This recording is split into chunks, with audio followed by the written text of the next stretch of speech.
fatality.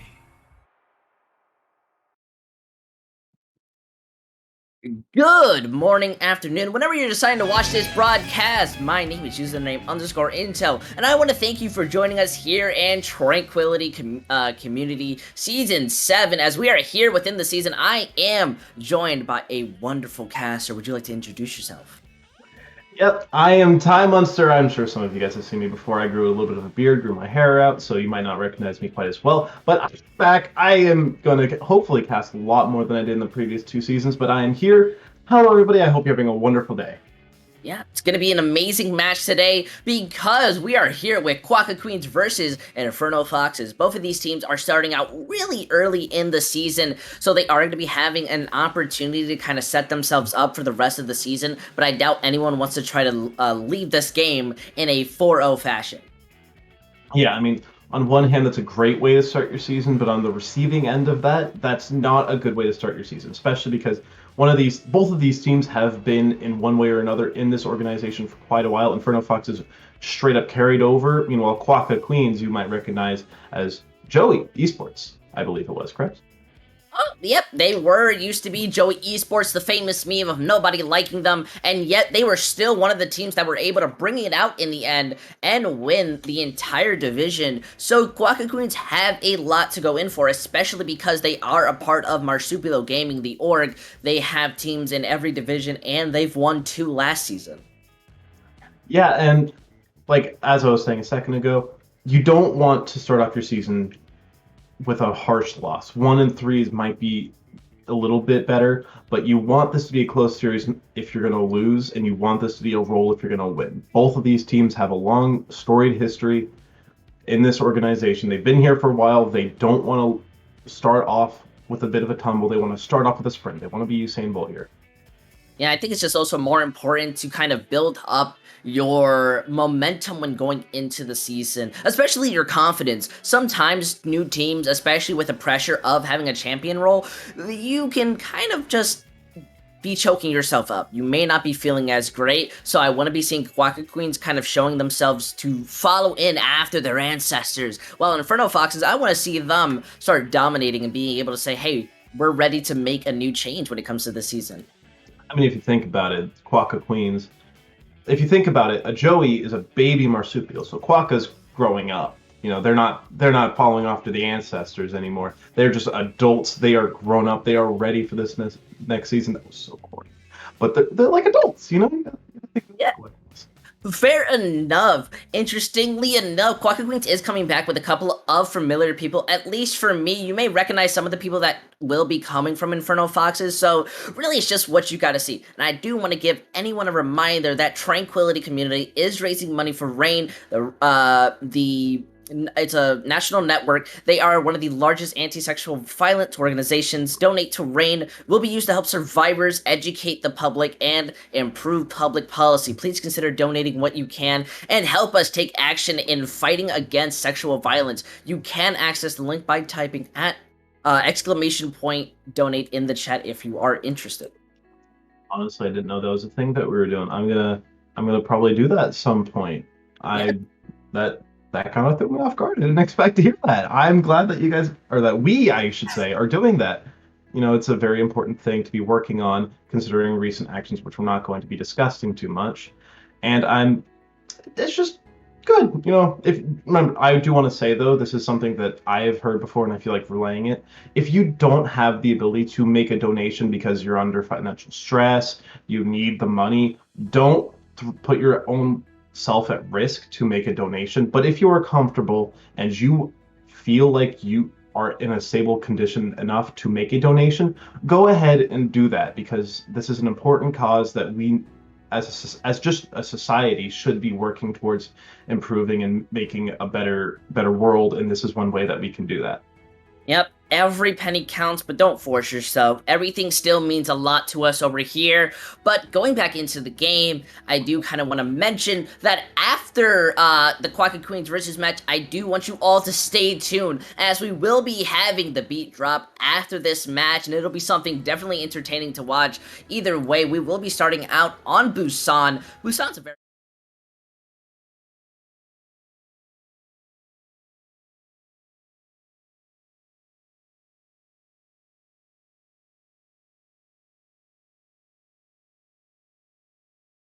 in the meta, so he's kind of, you could say, having a chokehold on the metagame, but he is the most prevalent main tank in most situations, and two of the three maps really support that. Being, I think it's Oasis, Busan, it's the drum map, and then the city map. I don't remember the names off the top of my head, but then Mecha Base, the one that I do know the name of, is really still going to be prevalent for Reinhardt, and he's going to most likely see a lot of success. But ball still can be ran. There's, you might, anybody who's seen Chinese contenders ever will be able to recognize it's still a viable ball map. So I'm curious to see whether or not the teams will mix it up on two of the three maps and not play the Wrecking Ball, or if they will play it on Mecha Base.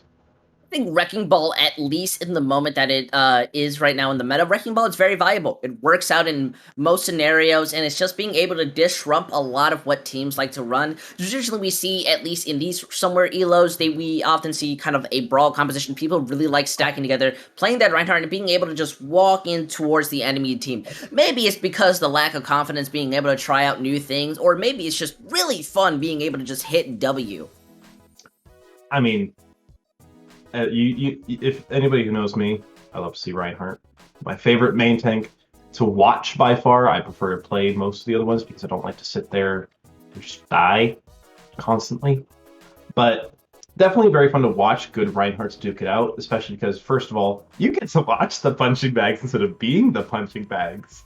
And second of all, he normally pairs with a lot more explosive heroes. Like whenever you see a Junkrat, a Doomfist, stuff like that, you normally see it paired with the Reinhardt. I love how creative teams have been getting in the past few months with the Symmetra. First seen in the main melee of the Overwatch League, where teams really started, particularly the Dallas Fuel, using the Symmetra teleporter. And that's one of the main reasons why I love Brawl, because it allows for so many interesting decisions on how are we going to get our big hammer boy from here to here.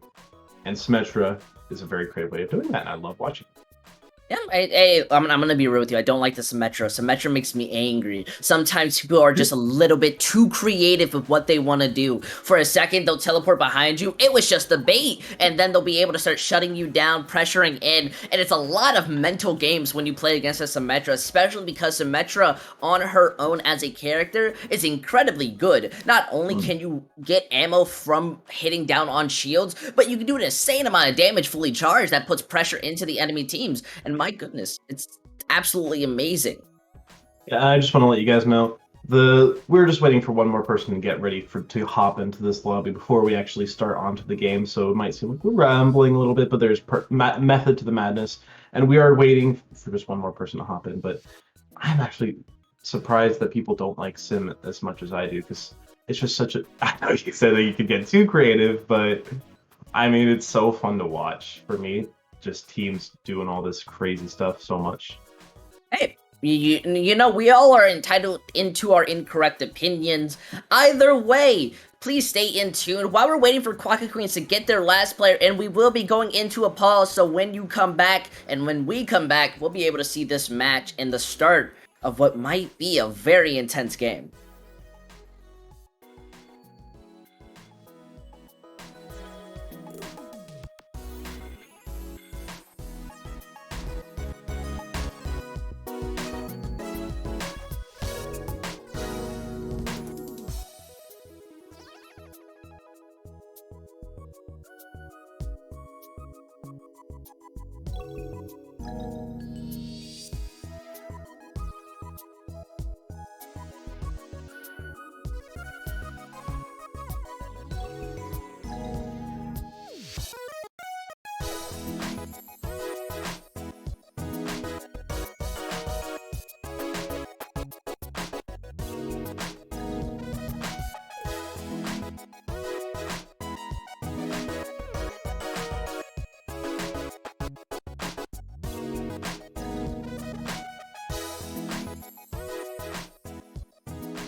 Hey, we are back here with the Scuffness of Tranquility. It's something special that we need to get out of our system in the early season because we're going straight into Busan, and I don't think we need any Scuffness when trying to pay attention into the map. Yeah, and like we already said earlier, it's going to be starting on Busan. And we're actually going to see the map that I was most curious to watch first, Busan Mecha Base. This is the one where most teams will be rolling out on the Reinhardt, but the ball is still viable. I've seen Double Shield actually be run here, and it, not going to lie, it rolled me in a scrim, and I was very upset. So that is definitely something that can be run. It's just a little bit on the wackier side. So this is a very wide, diverse map where you can run a lot of things. I really like the Doomfist, I gotta be honest with you, solely because it makes the momentum of a brawl composition very split-second reaction basis. However, these teams don't look like they really want to run this. While we do have a couple of time to discuss what they might run, as they have more than enough reason to change, I think that looking on the side of Quokka Queens onto our left, they're running a composition that I don't really see very often, specifically possibly with the monkey, most likely switching to a diva, but the brawl composition is going to be fine. Okay, I was about to say, if they were going to be rolling out on the bulldozer comp, that was going to just fill me with so much euphoria. But no, they're rolling out on the standard brawl comp, and like I said earlier, so many things viable, so many things possible to run. We also see the Inferno Foxes rolling out on the ball comp that I was talking about earlier, so we're going to have to see if Quokka Queens can catch up to this core that the Wrecking Ball comp relies on, Sigma and Zenyatta, and Blinkable Salt earlier. Can't make rotations and you'll never be able to shut them down, and it looks like Inferno Foxes are going to be making a strive to deny any value to the side of Quokka Queens. Already making a rotation to the high ground. They're going to be able to find out Madsen, who's stuck alone going onto the flank, while they do have control over the point. That Wrecking Ball is going to be able to slam, and they're going to be able to commit so much poke onto the point that eventually Quokka Queens have to just disengage and try rotating back onto the point, using that amp speed. But it still looks like they're playing Ring Around the Rosie. Yeah, the main purpose of the ball comp here is divide and conquer, and it's really, Quokka Queens are playing into that so hard right now, splitting off Remy now, they split off Matt earlier, and there's so little that he can do against Inferno Foxes, and Inferno Foxes have the point despite having the worst point presence. Oh, but that Oh, really good May roll. It's going to be able to start making the edge. Sure, they lose King, but it looks like the DPS on the side of the Inferno Foxes are still trying to even things up. Rocket's alive. He's looking to use that window to be able to pump in some extra damage, but eventually he's found out by Blink. The pulse bomb may be missed, but still Blink has made more than enough of a difference combined with Wolf, and they're going to be able to win this fight. Yeah, Quokka took too long to find too little value there. In this composition that they're playing, they need to catch up to this Zenyatta in particular. If you don't take out the Discord Orb, you're not going to be able to survive as this composition. You're going to take too much damage. And while they're just taking so long for their rotations, they end up switching to the Soldier, to the 76 here. And I'm not sure if this is going to find any value. I'm gonna have to be worrying too. It does have the mobility, but look, that Rocket's gonna be found mid-rotation. The Shatter gets blocked by a Sig and Break Shield, so now they're walking in the Transcendence, enabling them just to continue moving forward. Even that freeze is not gonna be able to be stopping Rock as we see the charge coming in, but the rest of Quokka Queens are just gonna be saying hallelujah because they're back in heaven. But we do see a pause. Yeah, Magnify did DC there. We lost the main tank there for Inferno. I believe he had his minefield, but crashed. So that is, do we use the code where they can come back with their ultimate? Yeah, I don't think we do. That would be, I didn't know there was a code. That's pretty interesting. Yeah, I think there is a match code that you can join back with your ultimate. I'm not 100% sure. I could just be talking out of my rear there, but... But still, I feel like losing your main tank really early in the fight, even when it's a Wrecking Ball, if they can come back, that's not that great. Especially because Magnified had mines, is most likely not going to be having it coming back, but they still have 3 ultimates. Does that change the way they want to move in, or...?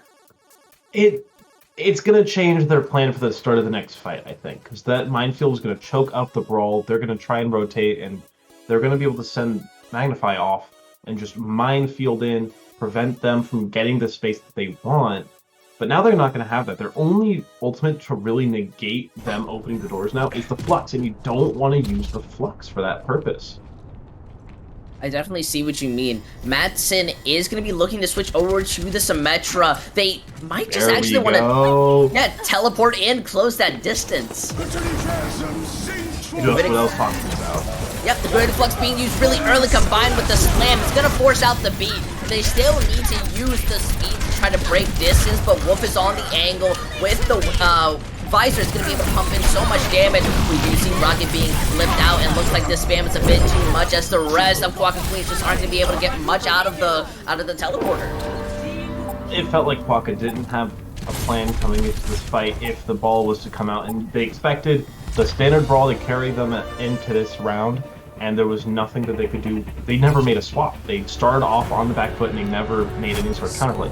The way you play against that composition on the brawl is you just chase down the poke core until they're dead. You just chase them down, force them to just back away or die. And they never even tried to do that. And then they switched to the Symmetra at the last fights. They never had an opportunity to get value out of it because they were just running into a Flux. Yeah, and even if they had beat, it's not going to work. Fair enough, you make a very great point, but it seems that they are kind of mirroring. There are slight differences in their variations of the composition, specifically when it comes to the tank, and now a Sombra. I don't know how much of a difference or change this really makes. I mean, the Sombra is a surprisingly effective pick. EMP can really get a lot of value, but I'm more interested in looking at the difference in off tanks. Rocco Necco is going to stick onto the Sigma, which used to be the go-to pick with the Wrecking Ball. Meanwhile, Remy's going onto this Vivo, which is being seen a lot more recently. I'm curious to see how this off-tank matchup develops as the match goes on. One side's going to be able to put out shield, while the other one's going to be able to tank a load of damage. The hack does go onto King, so he's not going to be able to start moving around. Both of the Tracers are looking for a moment, while Fuglin does go dangerously low. It seems that King of Kling is going to be the first one gone. Reborn a little too deep in to be able to escape, and Wolf is going to be mirroring that by not being able to translocate out of that fight. While we do see Quokka Queens being able to take control of the point, they are being hit with the consistent large amount of damage, and even Inferno Foxes are going to be able to cap this up. There's just nothing Quokka Queens can do but be stuck in a room. Blink is a monster. I say that he goes down, capture first, gotta love it. But he's a monster so far. He's doing so much work here for Inferno Foxes. I feel like every fight that they win, he either has a significant hand in it, or somebody else just goes absolutely wild. And I feel like King of Kling and Reborn didn't really have a good idea on how to engage into that. They just went in one after the other and got CC'd to death. Yeah, I also feel like the supports are at least having some form of difference. We see on one side, specifically on the Inferno Foxes, both have support ults. Rock is going to be using this Critic Flux early on in the fight, while Massen's trying to counter it by using the Visor. Wants to be able to force them out, picks them off, manages to find out Blink in a flash. But it looks like they're going to be using that rally, wanting to continue to move in. Killer Queen is going to be mirroring it out, so Luglin has to use some Transcendence just to tie this fight up. Not much that they can do besides from try to stall it out, because Quokka Queens are fighting onto the point. The Mines are going to be able to find out Magnify, and Rocket's not going to be able to have the peel, and it seems that Quokka Queens are going to be able to take control over the point. Not Quokka, but Inferno Foxes had a good idea to use the Flux early in the fight, but they locked themselves into a choke, and Madison just used the Widowmaker Impression Ultimate and four-shot Blink, or like not four-shot, but really deleted Blink early on, and that's a great first pick if you're Inferno. Oh, it hurts when you're King, because you get hacked and it's just nothing you can do. Now they're set up, Wolf has the EMP, and they're looking to combo the Soldier. Gonna be able to find out Madsen, unfortunately enough for the side of Quokka, and they're taking control over this point where Remy just wants to stall this out for as long as possible. They miss getting on top of the bongo, so their mech is going to be going down, and it seems that Rocket chooses to use the Transcendence to stall this out, maybe make a difference, but they've lost their Brig, and now they're gone. Really only the people there are the people going back to spawn. I think that was a triggered response from the Pulse Bomb. I think not Reborn, but Blink forced the Transcendence by sticking Killer Queen. Rocket used the Transcendence to try and keep himself alive, but Killer Queen still died from the Pulse Bomb, and then tried to save King, and King still died. That losing Transcendence there might have lost him the round, because the EMP is coming up right here. This can be big. Oh, Oh, that's gonna hurt them. A kick in the leg, and honestly, you gotta call it good improv from the side of Inferno Foxes. Now they have all the room they want to sit down and prepare, while we do see King go onto the flank looking to slam down. He's being stunned and not being able to really find much because there's so much spam and stuns trapping him down. The mines do go out, but it looks like the EMP is going to be canceling them out, yet the Visor's there to be able to find the people stuck inside the small room. They have really captured the point, so they're deciding to try to win this fight, but the Transcendence and Rally are there. It's going to be able to find out Mass and Reborn still trying to put this inside their favor. It's an even fight right now, and that bomb's looking to make it uneven. Remy is going to go down before they can remech, and they really only have to force Zenyatta to touch the point, but they're gone, and Reborn, well, I guess you're just going to have to try when it comes to next map, because it seems that the Inferno Foxes, they're going to be taking Busan in a clean victory. I mean, that fight looks so bad for Inferno Foxes to start off with. Wolf uses the EMP, but all he gets is the minefield from King. But it feels like Magnify is just doing a lot better of a job at not taking unnecessary damage from King of Clean, which means sure his supports might not be getting as much ult charge from ceiling, but it feels like everybody on Inferno is getting their ults up more often, and it feels like Quokka aren't getting a lot of value out of their abilities and their ultimates and their positioning in general. Inferno just feel like they have a clear lead on almost every front so far, and even though they were down, the perfectly timed Transcendence from Fulgen, which I forgot, but I didn't mention yet, just saved them for the fight. It allowed the Brigitte to just go in swinging, doing so much work, so much damage, which that's not something you really expect when you think of Brigitte, but she can really just be an assassin when given infinite HP, a stun, and a 70 damage burst to finish people off with. Okay, you make a fair point, especially because I think comparably on the Wrecking Ball side, King got shut down every time, while we got to see the Inferno Fox's ball just be able to walk in, say hi, maybe have a tea, say hi to your mother, and just walk away clean as day.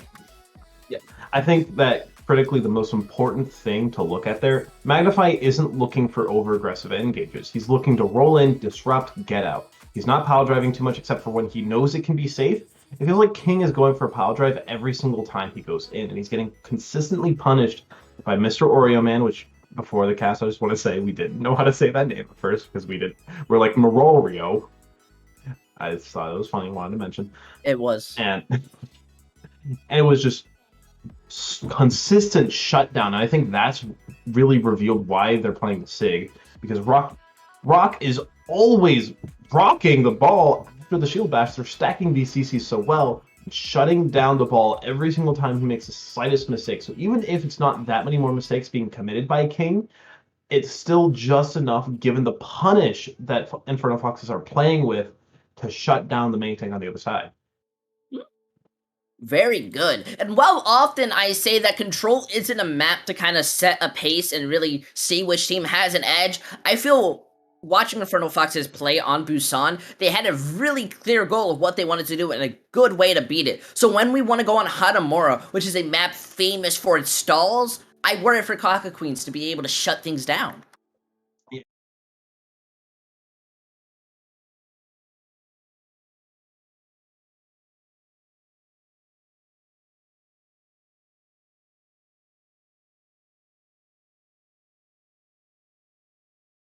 On stalls is going to be immaculate. Like you just said, I don't know if Quokka Queens is going to have the same level of synergy to be able to shut down what Inferno Foxes are bringing into this map. But it's not a ball map, which is going to be weird for both of these teams. Quokka wanted to play a little bit of the brawl where it made sense, but Inferno so far has seemed addicted to playing Wrecking Ball, which I love watching Wrecking Ball. He's my second favorite main tank to watch, but I am a little bit concerned to see if Inferno Foxes can pull out other things or if they're going to be sticking onto the Wrecking Ball compositions. You can definitely see Inferno Foxes trying something that wacky, because Hanamura is very famous because you're being able to just use that teleport to go straight onto the point or run a dive. Both variations work, it just depends how you want to use them. However, I could really see that ball working because you play something that no one's ever tried, and the Quokka Queens are just going to be sitting there so confused. Yeah, We're about to see what they decide to do here. 15 seconds left. What do you think is the most likely comps here? I'm thinking Sim is almost guaranteed out of the question, considering Inferno wasn't interested in it. Well, Sim's 100%. You always see teams run it because it's so easy to run, but I feel it's as similarly very easy to break. And look at this, we are going to be seeing the side of Inferno Foxes possibly. I'm just say possibly because sometimes they like to troll us. Run out on a ball composition, while it seems a symmetric defense is more in place for Quokka Queens. When I said we were guaranteed not to see the Sim, this isn't what I meant. I meant on the attack. I don't know what you're doing here, Quokka, but I am very curious. Hey, I mean, you get to teleport back and forth, so you get to set up in any fashion you want. It works around because you're being able to play in two places at once, but I feel that's what the ball composition is going to change. Yeah, here's the thing with that. It works against the Sim on the attack. It works against the symmetric brawl. It allows you to go back and forth however you may please. But how are you going to deal with this echo in this composition? Are you going to rely on the BAP, the D.Va, the main? You're not going to have the significant enough long-range damage. She's just going to poke you out, and you're just going to be stuck in here until they get ultimates and decide to win the game. Some famous last words I've learned is, you just don't. Because as we see them playing on the point, they're being able to block out a lot of damage and they're looking to take those rotations, but they're still taking an immense amount of poke. Sure, one side is going to be getting the ultimate, but they're using that teleporter to play around and do whatever they want. They managed to find out Flug and Oreo, so now the rest of the team on the side of Inferno Foxes are just being able to try to shut them down. Sure, they almost get a tick, but they've lost half of their team and they're just wanting to reset and get them back before the next push. I ate my words, Quokka. I am sorry for disgracing your name. You have done it. You've broken my expectations, pulled the Sim out on the defense, and made it work against the counter comp. I'm very much curious to see if they can do it again. Yeah, and hey, my advice actually worked. Just don't. They didn't pay attention at all to Wolf, and Wolf didn't get too much value out of it. So now they're just taking a second. They're looking for that TP, and it looks like Blinky's gonna be headshotted by Titanic. That's absolutely insane. It looks like they want to try and teleport into the small room. Sure, they're gonna be losing Killer Queens really early on, and they're gonna be the copy, but they've lost Googling. That's less damage and less healing out. That window's there to help heal, and Wolf just not gonna be able to kind of get too much. Uses the bomb on the copy, but it's stuck in an area that's not really gonna find much. Does try to get a remet kill, but is gonna be lacking down. So the rest of Quokka Queens, they are split from Rocket, which is a really bad position from them, especially since Titanic is also not there anymore. They're now down on people. That wall is gonna be looking to even things out. Still block all some damage. They find out Wolf and Oreo. Even the boot from Killer Queen's gonna be able to find out a rock, and that's just a pretty impressive save, I've gotta say. That fight started off with a beautiful headshot. Oh no. That's murder. That's brutal. But the fight started off with a great pick from Titanic, which set the Quokka off on a good start. And Inferno Foxes had a moment where they looked like they're going to be bringing it back. They had both supports dead for a second. Rocket died because he was a little bit split, and they punished it very well. But they then tried to do the one thing you cannot do here. They tried to go onto the point before they had completely wiped the enemy team, and they lost the brawl. You can't go in against this comp treating it at any point like a brawl, or else you're just gonna get melted.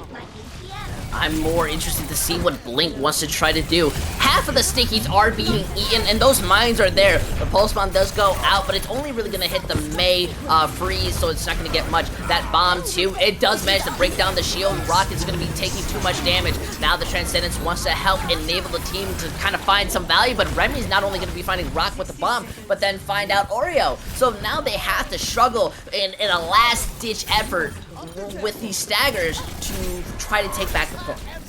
This defense has been immaculate so far, surviving through the Transcendence, now forcing them onto the Brawl comp, which I didn't think was going to happen, but this is a bit of a last-ditch effort. They're not going to have any ultimates here, but they're going to be playing the Sim comp. It's going to be really hard for them to get into this objective, especially because Quokka's set up the way they want him to begin with. And now there's only 30 seconds left. On the bright side, because of the fact they don't have ultimates, this gives Quokka Queens an advantage. Windows shatter, the opportunities that may be missing out, but they may want to combo it with the shatter, as Silent Sword is prepared, looking to get it down. Is gonna hit a massive 6-man and shut down the hopes and dreams. for the rest of the Inferno Foxes, they're going to be going down as we see Quokka Queens manage to take a magnificent, beautiful, and dare I say, inspiring full hold because the Inferno Foxes, they can stall, but there's nothing left for them. Running into a brick wall does not work. I can promise you that. That was one of the fattest shatters I have ever seen. And this is week 1. This is the kind of play we're going to be seeing to start out the season. That is why I love to watch Reinhardt. Nothing is more hype than a 6-man Earthshack. I mean, come on! Like, what do you want me to say? Guy, hit a big shatter, win the fight. GG. I feel terrible for Inferno Foxes because it was a lose-lose situation. They didn't have the resources or time to build them up, and that shatter was so perfectly placed because the shield was halfway down. They were looking to get some damage and to build something, and unfortunately it costed them. But now Quokka Queen's bringing in some amazing momentum from what seemed to be a very convincing side win. Maybe I'm wrong. Misfit is probably sitting there laughing at me because I said control, you know, the Inferno Foxes look great. So now when they want to try out, they're going to be mirroring what Quokka Queens did with the teleporter. I mean, you could have gone for more angles. You could have tried to surround the Brawl comp a little bit more, force them to stay in there, you know, just poke it out until you got ultimates, and then just copy the Reinhardt, rush in there, or even better, just switch to the Sim TP after the first fight. Like, this ain't gonna work. These guys are just gonna TP onto us, kill our Zen every fight, and we're gonna lose. Now we're gonna see them playing the Sim comp on the defense just like was played by the Quokka Queens. We're going to see if they can have the same effect as was just had on the defense, but they're playing into a brawl immediately this time. This is something more traditional than we're used to. Sim TP versus Sim TP. As they set it up, they are going to be able to move around the point similar to what we saw Quokka Queens do. But Quokka Queens, they want to be taking something new. They want to take something beautiful, and they want to take that reverse rotation, being able to play into the back of them. Sure, they basically switch sides, but at least this gives them more natural cover, especially with Madsen being able to build up such high charge. They may be able to start winning control at the point. They do get the teleporter in the back. Sure, Silent Sword's gone due to the sentry, but they are splitting their angles. Unfortunately, it does seem that Killer Queen is going to be going down in the misfire, and the rest of their team just want to die and reset.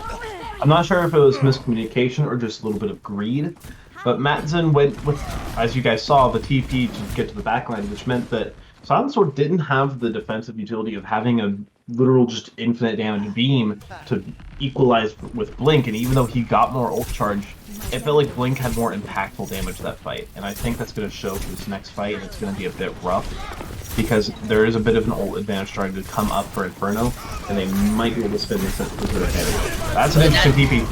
It is a really interesting TP. They do get the window out, so they're pumping in an insane amount of damage, but the Maywall is going to be able to block out a majority of it. It does look like Mats is going to be the first one with the window, but the Blizzard's there! The moment they start walking in, combined with the Shatter, they're all stuck in one central area. Titanic's not even close, only a bit, 20% or so, till they can get it, and Silent Sword's eventually going to be melted down. So now there's just nothing they can do. They're trying to rotate out, but Magnify says, I'll remember this because you shattered me. Sure, Madsen gets the pick, and they use the sound barrier. Interestingly enough, we're going to be seeing the mirror sound barrier and the Diva Bomb, and I have more questions than really thoughts. They got crunched! Yeah, they're still... so far. Quokka Queens don't want to give it up. They commit the Blizzard. They are somehow staggering this fight out in such an incredible fashion that there is nothing they can do. Even manage to find out Magnify and Flugel, and then they have the teleporter, and they have used the respawn mechanics in a fashion I've never seen, as they managed to get a tick uncontested, unworrying in Quokka Queens. I'm at a loss for words because they're going to be able to win out Hanamura. What? I mean, so I thought that when Quokka Queens just didn't shoot the Immortality Field, or not when Quokka Queens did, but when Inferno just weren't shooting the Immortality Field, I was like, all right, that's the end of the fight. Inferno Foxes, you've lost the defense. But then they keep going, and then they win the fight, and then they didn't because Quokka Queens just decided to come in, and Inferno Foxes were split. And they couldn't use any of their heroes' abilities because they were so split and they died. That was a really messy fight from both sides, and even though Quokka did get the win, I'm not sure how satisfied both of these teams could feel about that last map, especially Inferno Foxes. If I'm Inferno Foxes, I'm gonna say, all right, let's do our best to never play that map again. And next time, if we do have to play that, we need to grind it out. GG, go next. Let's go to our next map. Yep, I definitely agree. I'm gonna give one last comment. I feel like if you're Quokka Queens, you're definitely confident you managed to bring that back from the last second of to being able to just shut things down, especially because they almost lost it, but then they decide we commit and we win it, which is not only an abuse of respawn mechanics, but was entirely impressive. But you are right, we are gonna be going down to a half break to give these teams a bit of breathing room and for us to kind of mentally accept what just happened. So stay tuned as we come back to see who will take the lead in this match.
Pat, I need to be real with you. I'm living life on the edge. We still not mentally over what just happened, and I think we should have a second to talk about it because the next map is going to be King's Row, and I think that's once we start getting into that, it'll be Titan pretty Bolt. easy.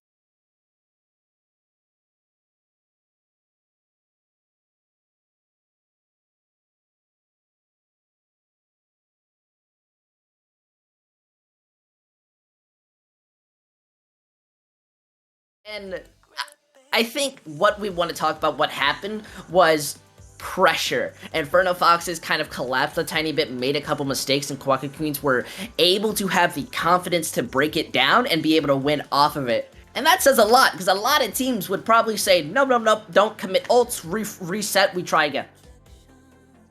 I don't want to be too brutal, but that was one of the worst performances I've ever seen on a map. I said it earlier, Inferno Foxes, don't beat yourself up too much for that, but you gotta practice this map. You gotta find a better strategy on attack, and you might want to look for a better strategy on defense. It worked decently, but it didn't get the results that you would want that composition to have. You play that composition to full hold. You don't play that composition to be able to play on second. You have to find another composition, another pair of compositions in order to play on that map, because that did not look good. Hopefully they can turn it back for Eichenwald, which is, as we already said, our third map of the day, as the score is even 1-1. But that's a map. That last map, you need to go back on the drawing board. Yep. I mean, like, what drawing board, in a sense, do you ever see a Symmetra on defense being able to use the teleporters aggressively? I feel like that's... Okay, listen. Alright, you may be right, but I refuse to acknowledge it. Because we're on Eichenwald, famous in the lore, had an amazing cinematic, and now both of these teams are possibly running something very similar, ball composition. However, it seems the Pharah is going to come out on the side of Quokka Queens. That is very interesting. They're playing the defense, so they're going to be committing onto this comp.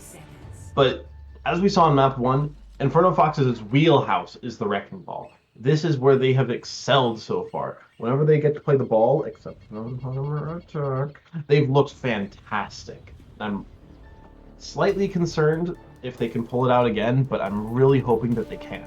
Especially because they, in theory, do have the better composition to push into this. You might want an Echo or a Pharah of your own to contest the Pharah on the defense, but the Sombra can get a lot of value and basically guarantee you a fight win as long as you play it right with the EMP. Gonna be a lot of value that you get off of that, but I'm more worried to see how the support lines are gonna be able to defend themselves. There's not they have to have that D.Va with them at all times to be able to protect, so it's really a back and forth to see who gets that first pick, especially during this initial poke phase where we see the Wrecking Ball get slept. Magnify is taking in so much damage that the Sombra is somehow in the midst of it going to be able to find out Rocket. That's the moment you're waiting for. BG Awkward loves excuses because King is going to be hacked, and now this is just a slow move-in for the side of Inferno Foxes. I'm not sure where Wolf was to find that pick there, but once Rocket loses the Biotic Grenade, he doesn't have significant appeal. He has to look for a Mini, he has to look for Killer Queen, and he has to look for Remy. Those are his sources of appeal, and none are even close to reliable to defeat that. As you see right there, the bash comes through and Fulgen is fine. That was rude, I had to say. They managed to find out Killer Queen, so Titanic is not going to be having any form of escape route. Had the barrage, but it's going to have to use it next time. Wolf almost managing to get the hack, but they're still looking to even things up. Rocket is stuck alone, being dived on, has the D.Va peel, and is managing to somehow stay alive. But now there's pressure onto the point. They're able to get that first hit, finding out King of Kling and the rest of the side of Quokka Queens. They don't really have the movement to go in. Sure, we do see Titanic return, but the point is already there. They weren't even able to contest that. Nailboost got committed onto Reborn. I'm not sure why. He does find Fulgen right there, but it's just a consolation prize at this point. They lost the point. Titanic's going to have such a hard time to play the Pharah on the second point because there's no significant cover to play around. Granted, your only long-range pressure here is the Zenyatta, realistically. The D.Va can fly up to you short, but it's not really long-range pressure, which you need cover for. But it's still going to be a bit harder to play this far here, where you're in such open space, especially because these hacks like that.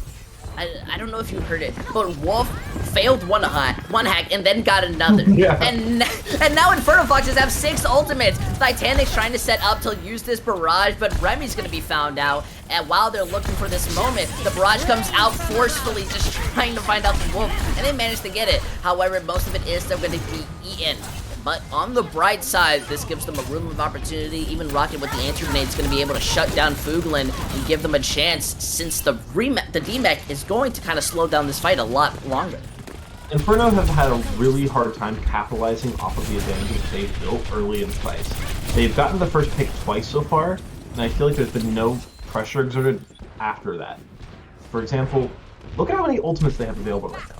Quokka Queens have used one ultimate basically every fight they've had an ultimate. I think it has actually been one ult per fight, even in the losing efforts, because you just throw an ultimate that gets from Born, by the way, taking out Blink, and you have a better chance of being able to clutch it. And especially with ultimates like Nano, it's not a big deal. Another ult used, one ult per fight, there's two. EMP used now, though. An EMP gets used once the mines come out, so those mines are now not effective. Remy does have the bomb after the hack's gonna be popping it out, wants to make something happen, and gets the rallying brig Oreo! You have a shield, but it's not big enough to be able to stop down a giant nuke coming from Hail Mary. So it seems that the rest of Inferno Fox is just gonna have to reset, give themselves a second. Sure, Remy may be blocked off having to use the rest of their DM, but they've lost Fuglin even in that, whatever you call it.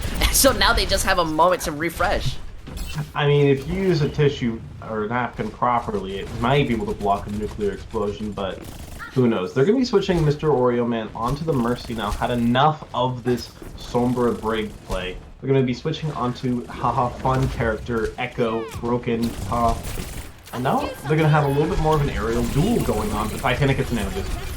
That Nanobus is going to be absolutely massive, managing to take out Fuglin immediately. Wolf is not going to be able to survive, and the Mercy, who's just crying, begging for their team with the peel. The Tracer has to come in just to be able to save, and it looks like Blink is truly going to be the Prince of the Castle, even looking to pressure down King of Kling. There may be a Wrecking Ball onto the point, but they are still taking so much damage. Rocket has to get that peel, going to be stuck onto the side of King Kling, and they managed to take out Reborn. The respawns are being in their favor, and the rest of Cox Queens are being staggered very slowly here. I feel like Blink is awoken at this point. Like, he played well in the first map, was a little bit absent on the second, but now he's starting to wake up a little bit. Main tanks aren't getting quite as much space manipulation done as they might like. Blink is really helping with that. Titanic's doing it on the other side, but it really feels like the DPS are kind of like the main tanks right now, because that's kind of how you do have to treat Tracer sometimes as a pseudo main tank, and if Blink's doing such a good job of that right now. It does seem, yeah, it does seem Blink is going to be losing even with the superior scan. The barrage coming out is going to be able to find out Magnify. The Valkyrie's there to try to peel out, to take out the Zenyatta in a good combination. The rest of them just trying to escape, reset, but it looks like they are going to be stopping this point before it gets to being captured, but now it's less than a minute. I need to stop talking about how I like Blink. Every single time I open my mouth about him, he dies. Immediately when I'm done. I'm not sure. I thought Caster Curses were not this extreme, but here we are. And I don't know where Inferno Foxes are like doing things, because they don't have any ultimate control. I don't know where it's all going to, but it's just none of it's going into their body. They're not getting the proper ultimate calories.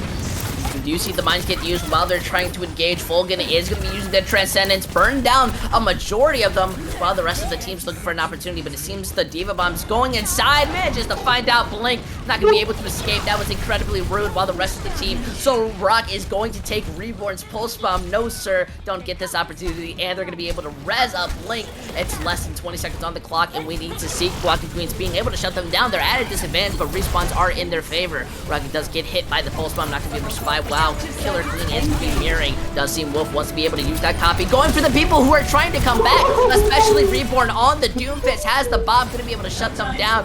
Come back onto the point, drop a load, and they're going to be able to take this point in a near loss.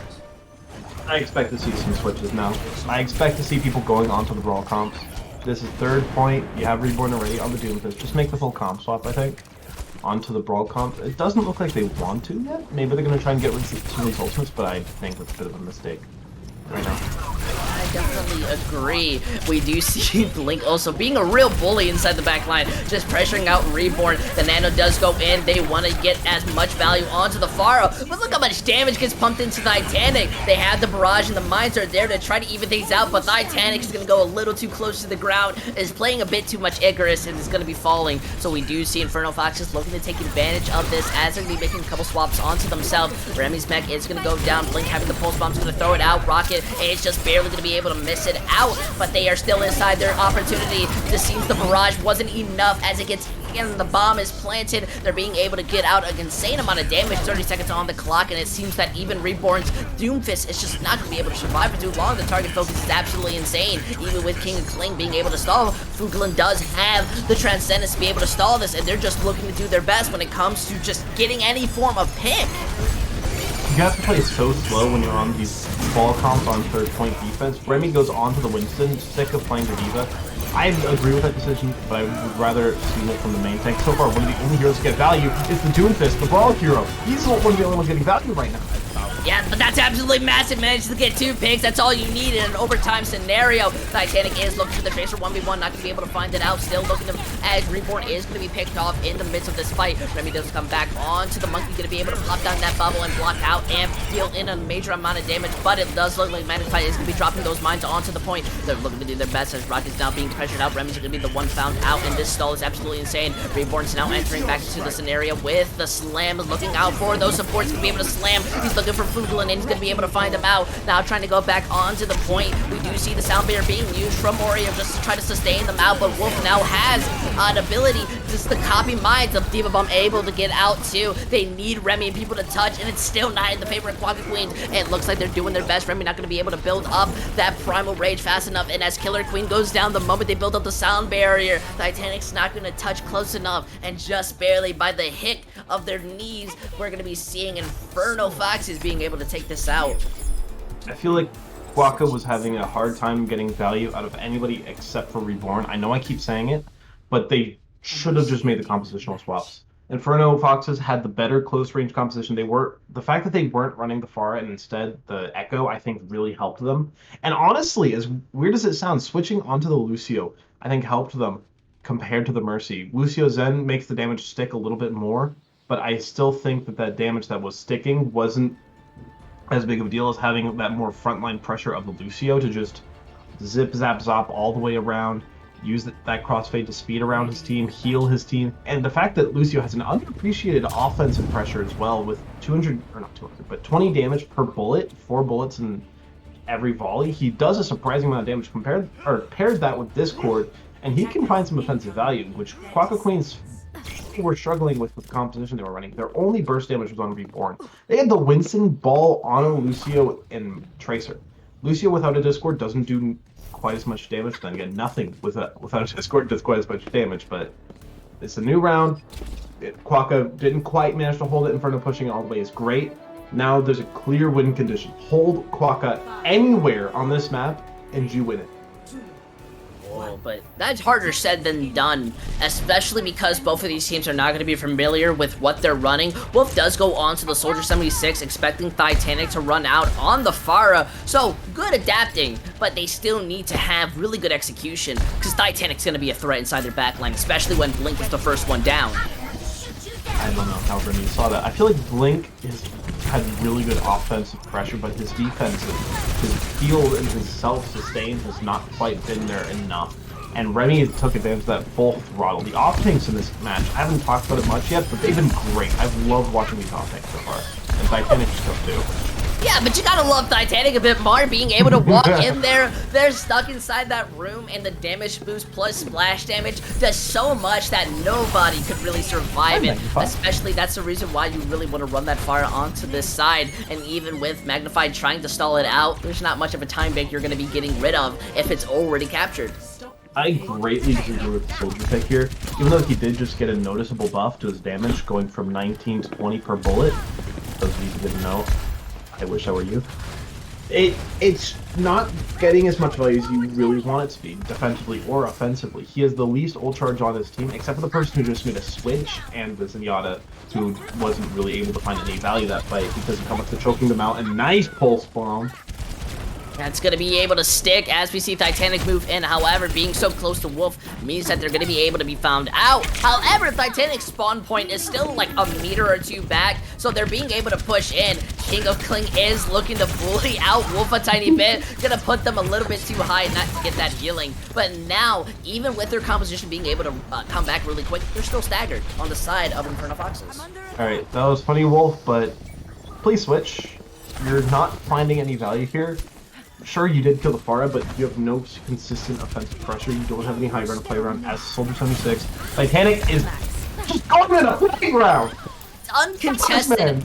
He's uncontested. Sure, Blink is going to be finding Reborn out in the Tracer, but look at that beautiful res. Gets some amazing peel with the DM, and eventually Remy's going to be able to find out Blink. Now, while they're trying to stall this out, they are giving themselves more opportunities to be able to get another fight in by contesting this point, but Wolf is being able to shut down Titanic. POV. You're a brick player, and the bar is just open. What do? Die.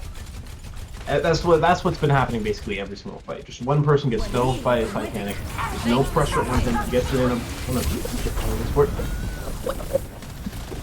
Oh, it does look like the Nano Boost goes to the wrong person. Killer Queen's gonna be the one getting it. So they have to use the Pulse Bomb to try to even things out, because the rest of their team just don't have the ability to start moving in. And yet the moment Killer Foxes walk in Titanics, they're blasting them with rockets. Foglin is going to be found out. They're using the visor. They're being able to go onto the flank, being able to find out Reborn, but the rest of the tanks are there eating up a considerable amount of the damage. Being found out on the high ground, Wolf is going to try to retreat, but the advantage still is in favor of Quokka Queens. Titanics alive, has the barrage to pop it out whenever they want, but it looks like they're looking out for Wolf. They're going to be able to turn around, manage to find out Blink and an eye, and the rest of Inferno Foxes, they're just stuck there trying to do their best. They do have the mines, but we see the slam. It's going after the support stuck inside the small room. The Brig just doesn't have a shield to be able to block it like Reinhardt, and while the Wrecking Ball is doing an amazing job, it gives them the opportunity to bring back the DPS. Guess who's still alive? Titanic and the rest of the side of the Quokka Queen, and this time it has gone down maybe 3 minutes until they've gotten to this area, but the consistent fire has been there, as King of Kling is going to be the one cleaning things up to help them cap the second point.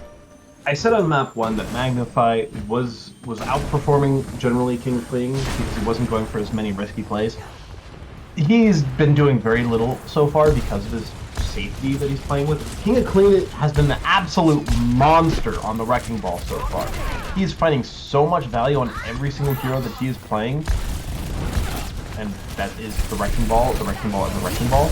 The Nano Boost applied onto Titanic, which you can do. SD used to Transcendence from Fuglin just to be able to live from that amazing push, and yet it seems that Wolf will be traded as a sacrifice. They do even out by getting rockets, so Killer Queen has to use the Valkyrie, especially with those mines blocking out their escape. That bomb is perfect, finds out Killer Queen, and that's not only going to slow down the push, but leave Titanic in an opposition to where you can't get any heal, aside from Remy, who's beautifully been eating up a considerable amount of damage. Okay, Blink is really struggling to keep himself alive so far. He's not popping out his cooldown nearly well enough. They switched back onto Lucia, which I do again agree with because of how much it just provides you as a generalist hero. Sure, you're not getting the peel for Tolligan, but you're right next to the spawn doors. Who cares? I have no spawn for you. Kill Reborn. Yeah, that hurts. Sure, Titanic does pop the barrage, most big team, but found out, and the mines are placed on the point, so now not having that diva means you have less of a stall. They're going to be coming back, making some switches. The visor's there from Wolf, looking to make the changes. Rocket does get found out, looking to camp outside that body, but still isn't negating too much. It seems that Remy's going to be cleaning them while Reborn's not going to be able to survive. This is where the stall fight starts to happen. King Kling is going to be able to find out Fuglin while the Doomfist wants to shut down anyone that they can. The squishies all around, but Titanic's getting split up and starting to be focused. The Diva now D-Mech looking out for that Tracer, going to be able to find out Blink slamming down, but it does get stunned out of the cancel. Oreo does have the sound barrier to be able to continue this fight, and it seems the mines are going to be helping them out because the bomb from Remy could be absolutely massive as they're just waiting for a rock just to be able to come back. It seems that bomb's going to be placed onto the point, and they're going to be able to almost capture it, and it seems they get the remake. Klink's going to be able to shut down too with the ability, and there is just nothing on the side of Inferno Foxes that can do to shut it down. Even the Nano is going to be able to enable them. That ball is just going to be able to stall out for a tiny second, but just enough for them to come back with the pulse bomb, place the mines onto the void. As we see, Oreos is not being able to do much, and those mines are going to be able to shut them down if they're able to capture with 1:39 seconds. Even though the stall was great from Inferno Foxes, it wasn't good enough. And sure, they cut up over a minute, but you needed to get this to overtime. This is at best a draw for you now if you're Inferno. And they're going to really struggle to defend this first point. They got capped almost immediately, and they've had so many opportunities to hold, but they're not capitalizing on so many of them. Like, people are just throwing their lives away. Wolf not switching. Listen, I understand that Soldier can be good, but this isn't it. Inferno Foxes, whoever's making the decision to play the Soldier all throughout Eichenwald, I think that you need to rethink where this hero should be played, because this is just not it.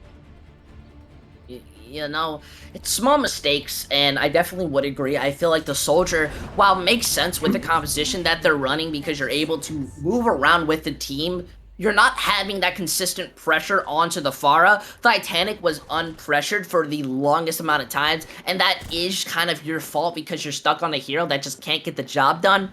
But on the bright side, you now have put yourself in a draw scenario because Inferno Foxes, they didn't get a tick. So, this means that the only people allowed to attack are Quokka Queens, and if they get a single tick, they'll be able to capture this point, and it looks like Wolf is going to be trying to win out on the Farah 1v1s. This is a lot better of a look. I'm really, really happy to see Wolf switch off of that hero. They recognize, all right, this isn't going to work. We need to play far. This hero's a lot better. I think Fulgen not switching over to the Ana with it, because he's not going to have significant enough heal on the Zenyatta, it's going to be a little bit harder for them to defend with, since they're, like I said, not on the Ana, which can self-heal. But I'm glad to see some adaptation, but Titanic just kills Blink.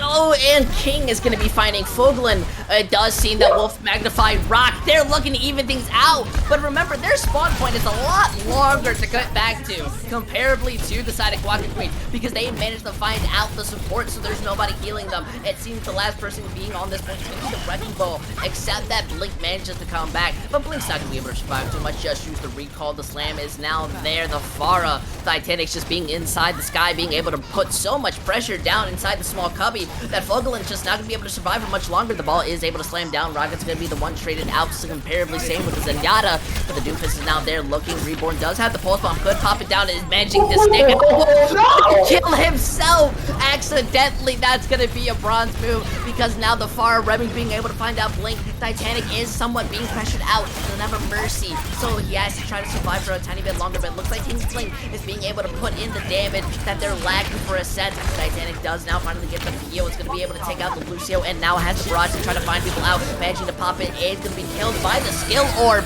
and yet the mines are there. They've forced it into the overtime scenario, and it seems that they're both just trying to make some form of advantage. Quokka Queens having to touch the point. Nobody on the side of Infernos are going to be able to do much because they eventually just walk in, and Quokka Queens making a name for themselves, bringing it back, taking the lead in a 2-0 series as they win out Eichenwald. 2-1 technically, but yeah, that was really well played from Quokka Queens. They recognized, all right, Fulgen's not going to have any PO. Let's just kill him. Let's just take him out of the fight immediately. And surprise, Quokka Queens just kill the Zenyatta immediately, and they win the fight. Like you said before, their respawns were so much faster. They were able to get back into the fight whenever they wanted, basically. And it felt like Inferno Foxes were just not. They're adapting, which is what I'm going to say.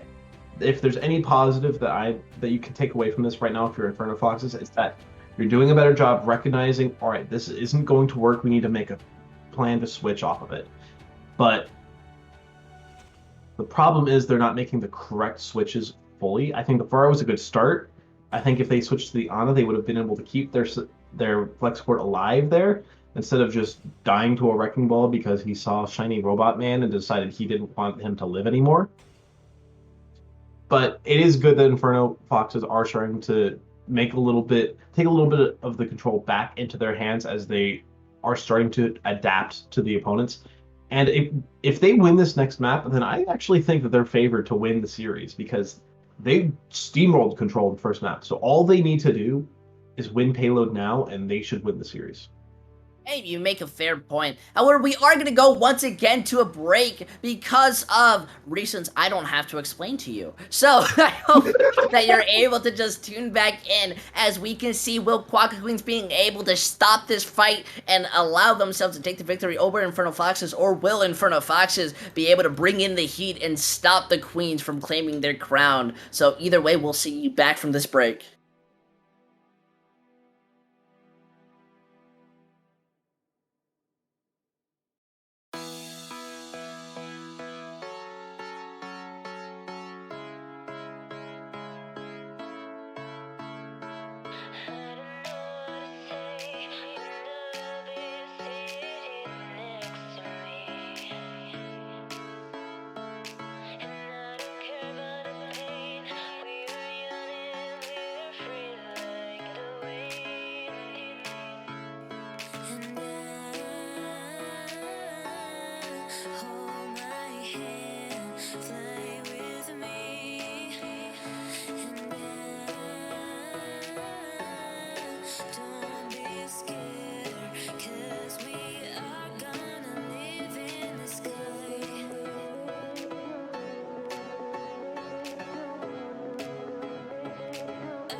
Welcome back, everyone, as we are here continuing the match Inferno Foxes versus Quokka Queens right now in a 2-1 lead for the side of Quokka Queens.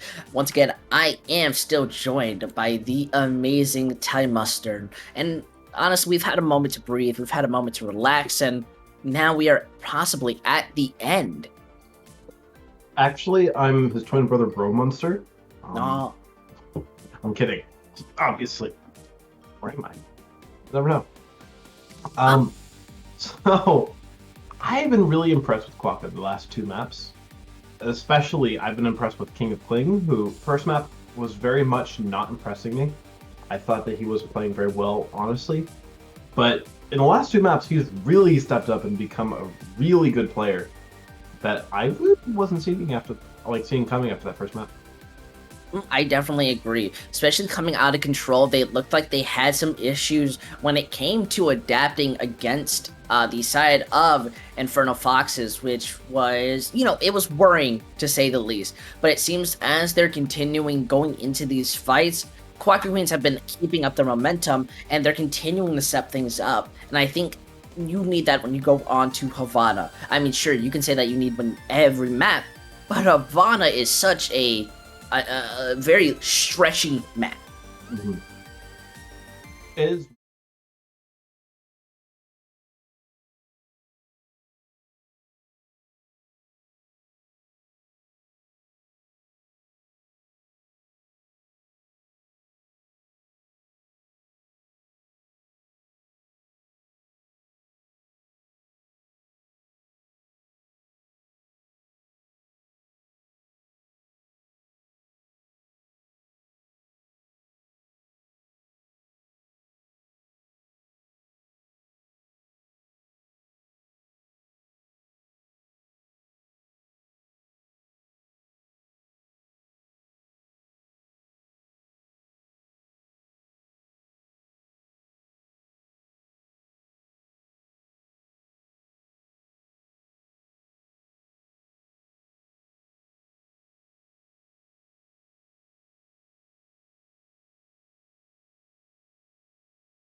Run around with it here and there, but I feel Havana is finally a map just like back on Control, where they have the opportunity to play that they want to play, because Quokka Queens either have to play the double shield and be stuck getting hit by it, or they have to mirror and try to beat them.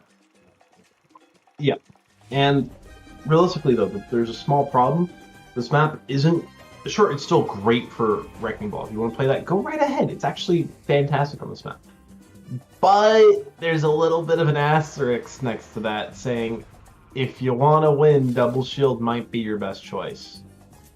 Yeah, I mean, some of the viewers may say it's kind of boring, but it's a viable strategy, luckily enough, for either one of these teams. And I think that kind of gives you the advantage, especially because Havana, like I said, is so stretchy. Every point takes a year and a half to be able to capture, and there's so many areas that you can play on top and below of that it can kind of give you an advantage to the way that you want to format things. So I definitely think that Double Shield gives them an advantage, while the Wrecking Ball, which, look at that, already, they're being prepared, already set up, it's 100% viable. Yeah. They're going to be playing the Brawl on the defense. It looks like they will be trying to spawn camp, but they're going to be doing it with Hanzo. On one hand, okay, never. What are you? Let's not worry. Let's not worry about Let's just forget that he exists first. Okay, there we go. They're switching. All right, still on Hanzo, still concerned. He's gonna have to split a little bit to find proper value on this hero. And the Volcom feasts on splitting, which is what the biggest problem that we saw from Quokka Queens on the first map. If they make the same mistake here again against Inferno Foxes, who looks to be a great Wrecking Ball team, that's a comp they really like to play, it might be a little bit of a problem. Yeah, we did see Koala Kings, which are kind of a co-team to Quokka Queens, being able to full hold on this point. So as we see the swaps come out for Inferno Foxes, they're going to be looking to trying to shut down this push, going down the alleyway, but Killer Queen's going to be able to find the first pick, looking for that charge cancel out. Reborn is going to be able to find out. Magnifying the rest of their team is just going back into spawn, but so far this is a pretty good hold. Doctor, I would like a diagnosis on the Sniper Frog. Sir, why? Okay, this isn't a funny bit, but I'm not sure how Killer Queen managed to find somebody. It was obviously part of the Fire Strike, but it shouldn't have been happening. This has been a great spawn hold defense so far. Look at that amazing Maywall, but the Immortality is there to save out Silent Sword. They lose Magnify, so once again they can't push in, but now they've lost Wolf and Blink, so that stall's gonna take a little bit longer for them to try to break. And honestly, their commitment to being able to hold this out has been amazing. Inferno Foxes has been losing on the brawl this whole night. I do not think they should be playing it right now. It's not likely to bring them much success, especially because the walls from Titanic have been so good. That one's not quite as good as the usual has been, but Window and the Window and the Dragon is gonna feel a lot of value. It does split them off, but unfortunately Killer Queen's gone. They now can't escape from this fight, so they have to even it out by killing out Magnified. It gives Silent Sword a free Shatter, being able to shut things down and managing to almost die, but, you know, just put your sunglasses back on because you're walking out of the shade back into the light. It might seem like a small thing, but Blink splitting himself there, paired with the amount of damage that Magnify had taken already from the window, it meant that he didn't have any significant heal from the retreat. No flashbang to protect him from the rush that was going to be occurring right there. And Magnify got melted for it, and that's rough. That's rough, buddy, as a good firebender of mine once said, because now they're gonna have to take a little second. And can we just kind of pay attention to how Titanic is preparing these walls as they're immediately trying to walk in? No matter where they're going, we see them take proper rotations, and Titanic is there with the May wall. They have the ultimates to try to play around this, and they're prepared. Look at that, using the May wall so they can't even escape. Sure, they're able to counter out with their own, but it doesn't block out the Reinhardt from being able to hit W and walk into the enemy team. So now your team has been full held for a good large amount of time, and it's now less than 30 seconds. I mean, less than a minute and 30 seconds. I mean, we're starting to get into stop, he's already dead territory at this point. I don't think the payload has even been touched by Inferno Foxes. They shouldn't have swapped off of the ball composition from the beginning, in my opinion. They would have at least been able to get some space here that would have given them opportunities, but they haven't had none so far. It seems that they want to use the high noon blizzard. They want to make something happen, and that bomb's going to come up, managing to hit Oreo. Combined with the dragons, they're able to hit the D-Mag. Sure, Magnified used that shatter, but there's going to be no follow-up, and it seems that they had to just pop out their ultimates to get something working. But in the end, it was just fodder. It was just a breakfast meal, a good, you know, Home Depot something. They have the sound barrier, but so do Quokka.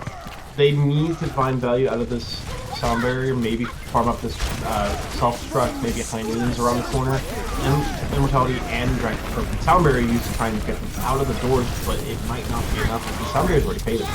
Yeah, look at that, they're already taking back into the fight. We do see the Deal Bomb from Rock trying to make something happen, but it's a little too high. The Shatter is going to be copied. The wall does manage to save out Magnified as they're still looking to make things happen. It looks like Silent Sword is going to be the one who goes down finally inside the fight. The first step, they use the window looking to pump in that damage. They finally have made themselves some room. While Blink does have the high noon looking to shut things down. Wolf is going to go down dangerously low, is able to pop it out. They're going to use their own window from the side of Rocket to try to even things, but there is just no shield or anyone to be able to move forward. So they still want to solve this, give themselves some time to bring back their tank, but in the end, they full held for long enough, and now it's just overtime. On one hand, Wolf had a great freeze onto Silent Sword that really won them the fight. He got into a little bit of an off angle, froze up the Reinhardt, really just bailed out his team there. But on the other hand, I'm not sure if it was intentional, but I think Titanic blocked the high noon with Cryo Freeze. If that was intentional, blocking out the Cowboy ultimate wasn't impactful in the fight, clearly. But it was one of those micro plays that really can go underappreciated. This Magnified off the wall. Yep, now they want to take it. Remy taking the first initiative as they move in. Forces out that immortality, but the blizzard is there. The shatter gets blocked, and the dragons are going to be able to make some space. But Silent Sword's on top of the payload. Titanic wants to mirror things out by using their own, and it seems they're going to be getting more value out of their own ability. As Reborn, Remy, the entire team are in sync, and that payload may not be at the spawn point, but at least it's not, you know, at least it's not there, because Marsupial, they had Koala King's full hold directly at the point. No meter taken. And Quokka Queens have made such a dominant statement with this type of hold. It feels like Quokka Queens are taking every last bit of candy out of this baby's hands. That the sound barrier kill at the last second from Reborn was just the icing on the cake, the last lollipop taken from the infant. It's just, Quokka feel like they're in firm control of this map, and it feels like Inferno Foxes have no clue how to stop them. They're playing right into their hands. It's like playing poker with a mirror behind you is how it feels. Yeah, now, Okay, so what's a word that's like scary or terrifying, but like on a higher degree? Do you know the dictionary for that one? Playing Subnautica? Is that a word? It's a couple. Well, hey, well, whatever that word means, Playing Subnautica?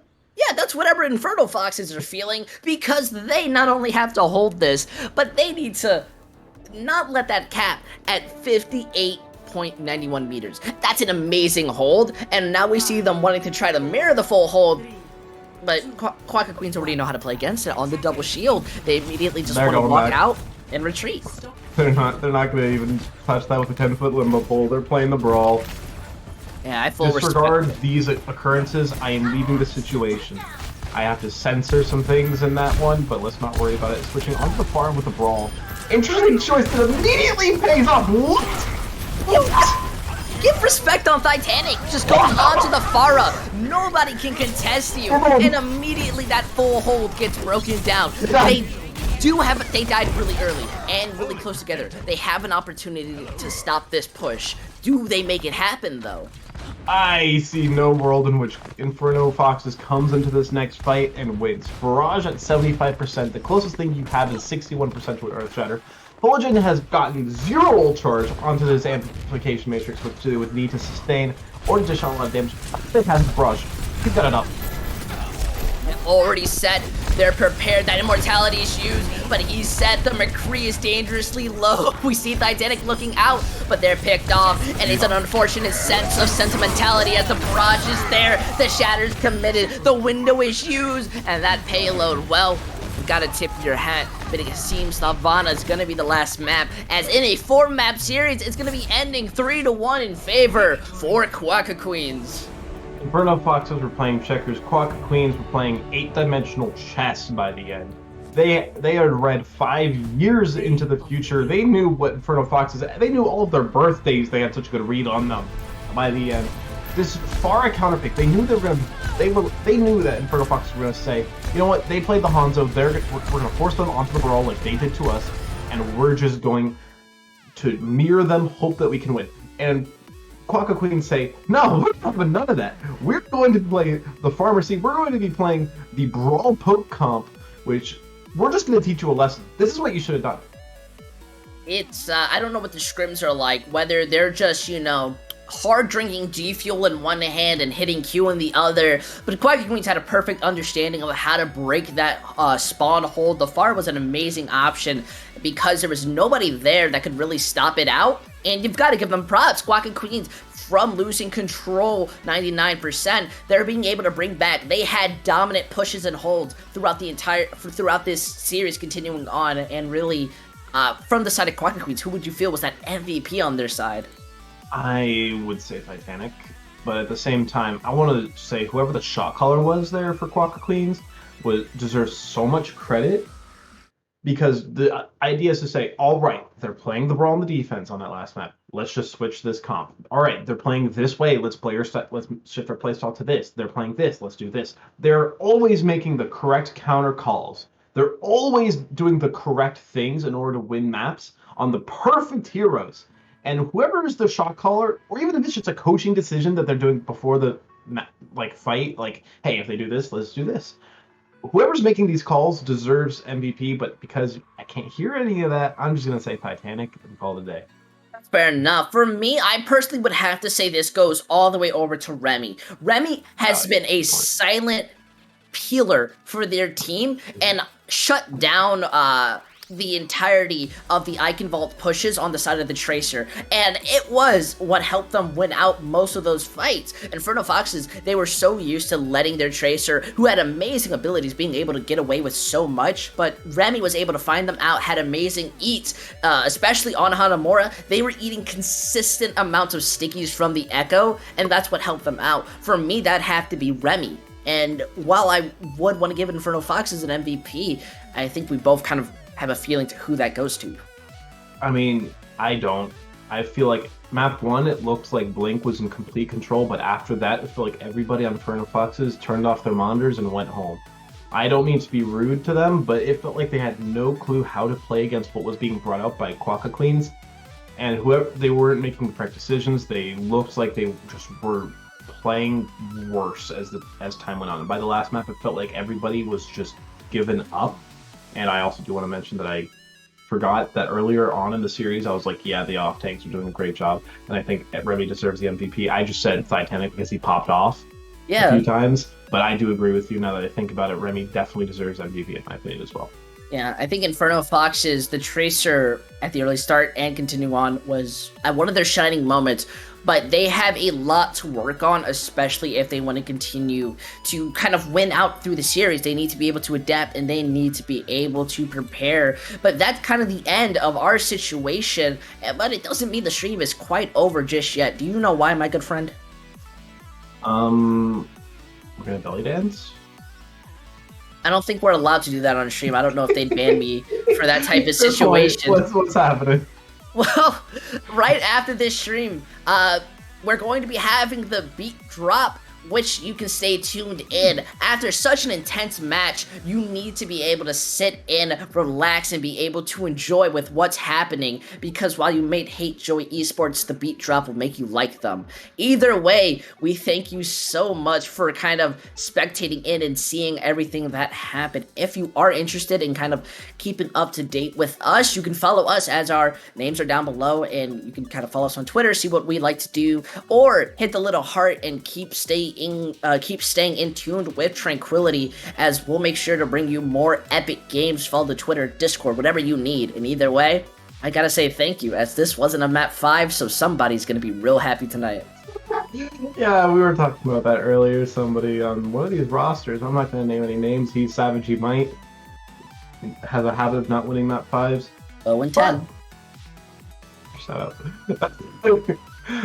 But honestly, this was a great game from Quokka Queens. You gotta feel satisfied if you're Quokka Queens.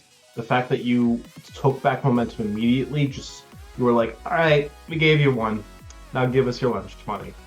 The fact that they just did such a good comeback after map 1 and honestly just walked all over them for the next 3 maps as they did. You gotta feel confident. You gotta feel confident for the rest of the season that this is such a good way to start your season. When play-up time comes around, if you keep improving like this, you're going to be or not improving like this, but if you improve off of this, you're going to be a scary team.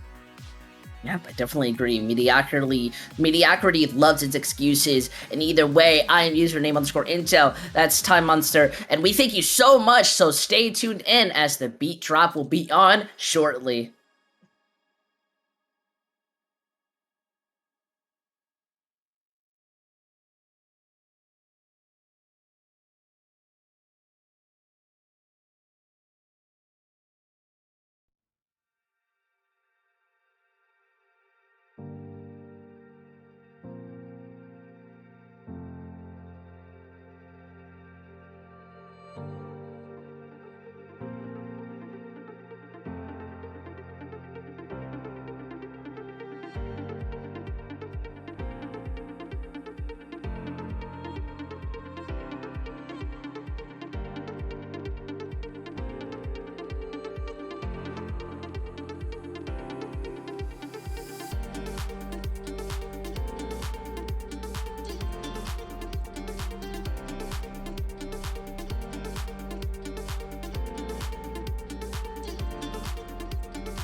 System of failure.